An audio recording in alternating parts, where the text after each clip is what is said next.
ఒక తండ్రి చనిపోయే ముందు కొడుకుని పిలిచి, ఈ చేతి గడియారం 200 సంవత్సరాల పూర్వం మీ ముత్తాత వాడినది.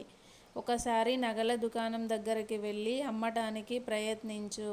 ఎంత ఇస్తారో అడుగు అంటాడు. కొడుకు నగల దుకాణంకు వెళ్ళి అడిగితే, చాలా పాతది కాబట్టి 150 రూపాయలు ఇవ్వగలం అంటారు. అదే విషయం తండ్రికి చెప్తే, ఒకసారి పాన్ షాప్ దగ్గర అడిగి చూడు అంటాడు.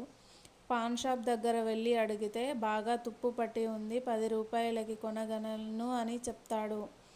ఈసారి తండ్రి కొడుకుతో మ్యూజియం దగ్గరికి వెళ్ళి అడిగి చూడు అంటాడు. వాళ్ళు అది చూసి, ఇది చాలా పురాతనమైనది మరియు అత్యంత అరుదైనది, 5 లక్షలు ఇవ్వగలం అంటారు. అప్పుడు తండ్రి కొడుకుతో, ఈ ప్రపంచం చాలా వైవిధ్యమైనది, నీకు ఎక్కడ విలువ ఉండదో అక్కడ ఉండకు. అలా అని వారి మీద కోపం వద్దు. వారితో వాదించి కూడా ప్రయోజనం ఉండదు. నీకు తగిన విలువ దొరికిన చోట ఉండు అని చెప్తాడు.